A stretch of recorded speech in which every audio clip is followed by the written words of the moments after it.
wa hakadha. Baginda Rasulullah sallallahu alaihi wa alihi wasallam bila mana berbicara adalah pembicaraan itu adalah daripada kebenaran yang telah diberikan oleh Allah Subhanahu wa taala. Gal hadis ini menceritakan tentang sifat cara tutur katanya Nabi sallallahu alaihi wasallam.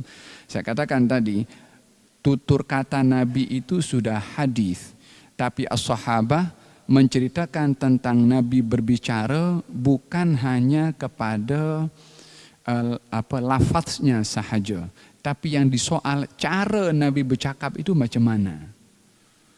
Jadi bukan hanya hadisnya sahaja. Bukankah kalau hadis itu sudah kita boleh paham makna, okeylah. Tak, as-sahabah ingin tahu lebih dalam cara Nabi bercakap macam mana. Sehingga diceritakan tentang percakapan Nabi bukan hanya hadisnya dalam bentuk lafaz, tetapi cara Nabi bercakap itu pun juga dikisahkan oleh para sahabat. Ini menunjukkan bagaimana telitinya para sahabat di dalam menceritakan tentang baginda Rasulullah sallallahu alaihi wasallam, sehingga dikatakan dalam satu riwayat salah seorang sahabat mengatakan, kunna nu'allimu abna'ana maghazi rasulina kama nu'allimuhum al-Quran. Kami ini mengajarkan tentang sirah Nabi kami terhadap anak-anak kami yang tak jumpa dengan Nabi, dikisahkan kepada anak-anaknya macam mana kami ajarkan kepada mereka Al-Quran. Apa yang diajarkan dalam Al-Quran? Alif, ba, ta, tha, jim, pengenalan huruf. Lepas tu macam mana nak menyambung huruf. Lepas tu makhraj huruf. Tajwid dalam membaca, ya kan, belum lagi tarannumnya, belum lagi tartilnya. Macam mana Quran itu diajar oleh para sahabat kepada anak-anak mereka, demikian juga ketika mereka menceritakan tentang Rasulullah, tentang selok belok yang terkait dengan baginda Rasulullah sallallahu alaihi wasallam pun ingin diketahui oleh generasi-generasi yang tak berjumpa dengan Nabi. Sehingga terdapat dua tabi'in datang kepada salah seorang perempuan, kerjanya tabakh, tukang masak Nabi. Dua budak kanak-kanak datang kepada tukang masak Nabi setelah wafatnya Nabi, mengatakan, masaklah kamu untuk aku, untuk kami bertiga waktu itu budak-budak. Masaklah kamu untuk kami seperti mana masakan yang kamu dulu masak untuk Nabi.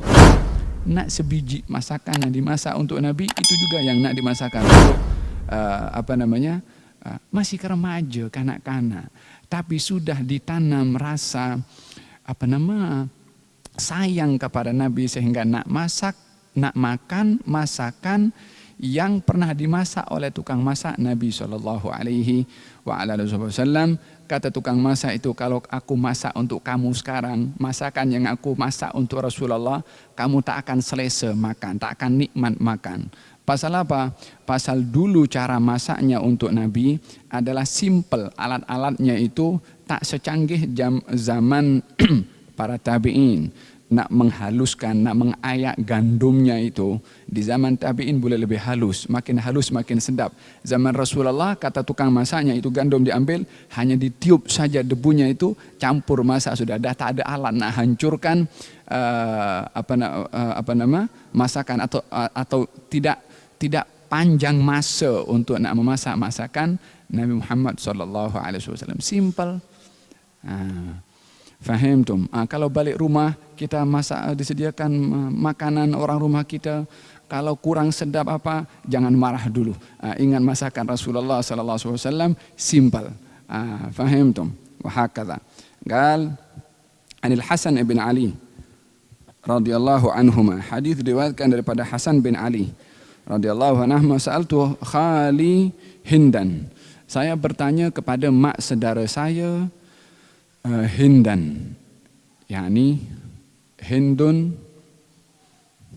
Hindun ini nama yang boleh dinisbahkan kepada laki-laki dan boleh dinisbahkan kepada perempuan.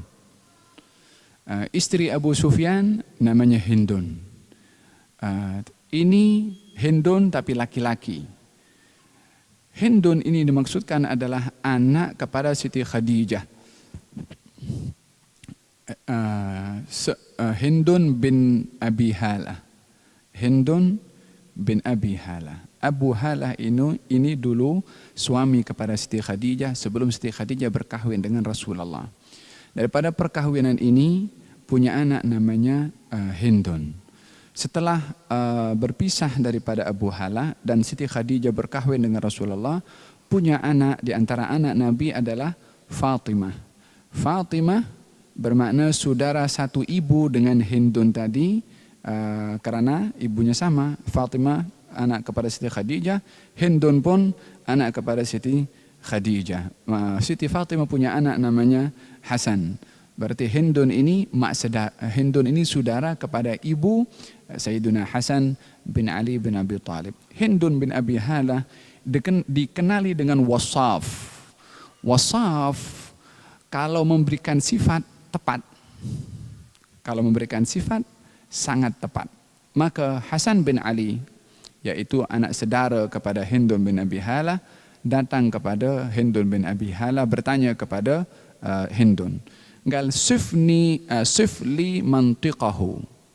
Ceritakan kepada saya cara tutur kata Nabi, macam mana Nabi bercakap. Ya, caranya. Bukan apa Nabi cakapkan. Kalau apa yang dicakapkan oleh Nabi itu hadis. Ini yang disoalkan adalah cara Nabi bercakap itu macam mana.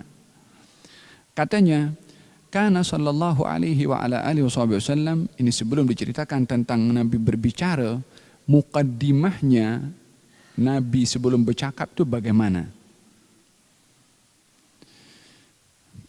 Syahwat kepada lisan itu bercakap. Syahwat itu adalah nafsu. Tidak hanya dinisbahkan nafsu itu kepada nafsu hawa nafsu sahaja. Nafsu kepada mata atau hawa nafsu kepada mata suka memandang. Hawa nafsu kepada telinga suka mendengar apa saja. Hawa nafsu kepada lisan suka bercakap. Ini semua sifat kepada hawa nafsu. Jadi hawa nafsu, hawa kecenderungan. Nafsu itu adalah nafsu. Tidak dihadkan pada masalah seksual sahaja, tidak. Tetapi ianya nisbah kepada seluruh anggota tubuh badan. Mempunyai kecenderungan. Kecenderungan mulut bercakap. Kecenderungan mata melihat. Kecenderungan telinga suka mendengar. Nabi bila mana ingin bercakap adalah sebagaimana tadi ayat yang saya bacakan, adalah bukan daripada hawa nafsu. Artinya tidak bercakap kecuali benar. Untuk bercakap benar mesti bersih daripada hawa nafsu. Oleh sebab itu, dalam hadis ini ketika ditanya tentang bagaimana Nabi bercakap, tidak diberitahukan, ya Nabi kalau bercakap, percakapannya jelas. Tidak. Tapi diberitahu, kana sallallahu alaihi wa alihi wasallam mutawasilal ahzan. Nabi itu mutawasil, berterusan. Al-ahzan sifat sedih. Pertama. Kemudian daimul fikr. Nabi sentiasa berfikir.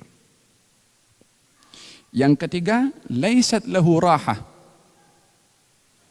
Dan tidak ada masa untuk rehat. Baru disebutkan tentang percakapan. Apa katanya? La yatakallamu fi ghairi hajah. Tidak bercakap kalau tak ada hajat.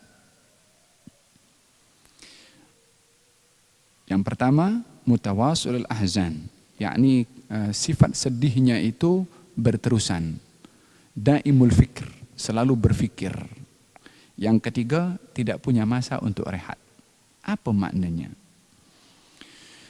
Mutawasilul ahzan, sentiasa berada dalam keadaan sedih.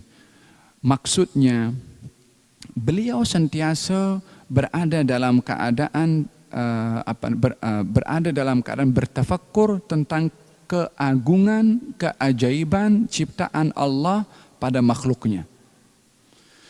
Sehingga tidak melihat makhluk kecuali melihat kehebatan yang menciptakan itu makhluk. Sehingga pandangannya tidak terhad kepada apa yang dinampak sahaja. Tetapi apa yang di sebalik ciptaan yang dinampak, yaitu keajaiban dan keagungan yang Maha Pencipta, itu yang selalu disaksikan oleh Nabi. Itulah sebab dikatakan Nabi sentiasa berada dalam keadaan berfikir tentang keajaiban, keagungan ciptaan Allah yang dinampak oleh Nabi. Subhanallah. Allah.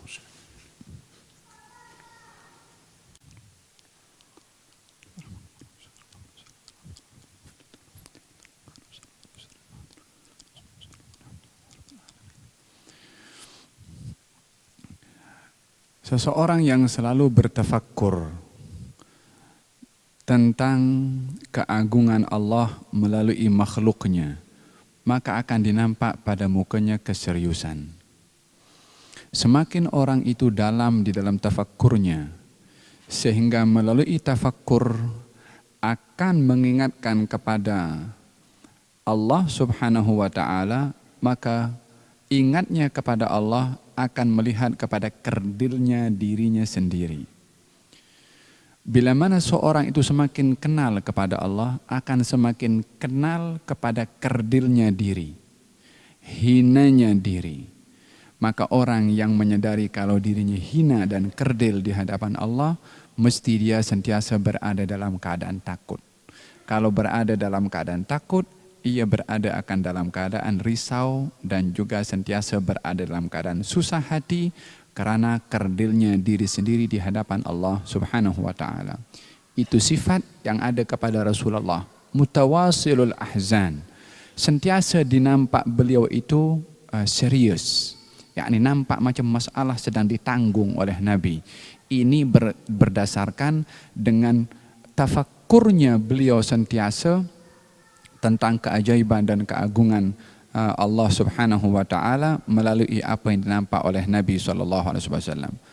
Satu hari baginda Rasulullah nampak awan, dan itu awan berhimpun.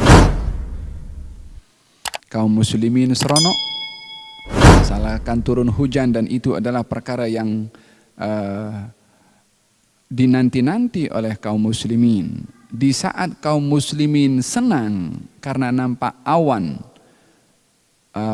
berkumpul dan nampak gelap sebagai tanda turunnya hujan, dinampak Nabi risau dan mondar-mandir di rumahnya.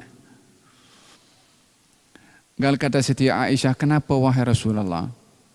Kalau aku risaukan bahwasanya ini hujan akan turun rahmat atau hujan turun sebagai satu bencana dari Allah Subhanahu wa ta'ala, karena di antara bencana yang pernah diturunkan kepada umat sebelum Rasulullah adalah turunnya hujan seperti umat Nabi Nuh yang menenggelamkan semua makhluk yang ada di atas muka bumi ketika itu. Pandangan Nabi jauh. As-sahabah melihat, rahmat, mereka seronok. Tapi Nabi SAW karena sentiasa bertafakkur tentang keajaiban Allah Subhanahu wa ta'ala, keagungan Allah, dan sentiasa berada dalam keadaan risau tentang qada qadar Allah yang tidak diketahui kecuali oleh Allah Subhanahu wa ta'ala, maka Nabi dalam keadaan risau. Mutawasilul ahzan, yakni nampak Nabi sentiasa berada dalam keadaan macam menanggung beban. Kemudian daimul fikr, sentiasa bertafakkur. Kemudian laisat lahu rahah, Nabi tak ada masa untuk rehat. Kenapa? Kita dalam penyakit yang namanya stres, itu adalah penyakit pikiran. Otak berjalan, terkadang mata boleh pejam mata, tapi otak berjalan tak cukup rehat, disebabkan oleh kerana rehat itu pada hakikatnya adalah pada otak sini. Kalau orang selalu otaknya berjalan, rehatnya mesti kurang. Baginda Rasulullah yang sentiasa bertafakkur tentang keagungan Allah Subhanahu wa ta'ala, sudah otomatik rehatnya pasti akan kurang. Sebab at-tafakkur tadi. Kata Nabi SAW, tafakkur sa'a khairu min ibadati sanah. Bertafakkur sesaat lebih baik daripada beribadah selama 1 tahun. Kenapa tafakkur? Ini ibadah tertinggi kedudukannya. yang membawa kesan yang amat dalam. Ibadatul fikri atau ibadatul tafakkur. Beribadah melalui pemikiran, beribadah melalui tafakkur. Jauh lebih bernilai dan berkesan kepada kepribadian dan hati seseorang berbandingkan kepada ibadah-ibadah yang lain. Oleh sebab itu di dalam Al-Quranul Karim Allah Subhanahu wa taala berfirman, "Wa ma khalaqtul jinna wal insa illa liya'budun." Kami tidak ciptakan jin dan manusia kecuali untuk beribadah. Allah menyebutkan liya'budun, yakni hanya untuk beribadah. Sayyidina Abdullah ibnu Abbas menafsirkan maksud daripada ibadah itu adalah tidak boleh dihadkan kepada ibadah. Sekarang kalau kita nak berbicara tentang ibadah, berapa banyak ibadah yang digalakkan di dalam kita punya agama. Tidak terhad kepada salat 5 waktu saja. Banyak sekali jenis ibadah yang digalakkan. Abdullah bin Abbas radhiyallahu anhu menafsirkan liya'budun, untuk menyembah, beribadah, maksudnya adalah liya'rifun, untuk kenal kepada Allah. Ma'rifat ini, kenal ini adalah ibadah fikir. Yakni seakan-akan Allah Subhanahu wa taala mengikut penafsiran Sayyidina Abdullah ibnu Abbas dalam ayatnya meletakkan hasr, batasan, matlamat, objektif kenapa manusia dicipta di atas muka bumi, untuk kenal Allah, untuk beribadah fikir, kenal kepada Allah Subhanahu wa taala. Liya'rifun, liya'budun, liya'rifun. Ibadatul fikri, beribadah melalui pemikiran. Duduk sesaat 5-10 menit bertafakkur tentang keajaiban, keagungan Allah Subhanahu wa taala terhadap diri kita. Wa fi anfusikum afala tubsirun. Dan kepada diri kamu sendiri, tidakkah kamu bertabassur, bertafakkur, berfikir? Wa fi anfusikum afala tubsirun. Dalam kata-kata athar, man arafa nafsahu arafa rabbahu.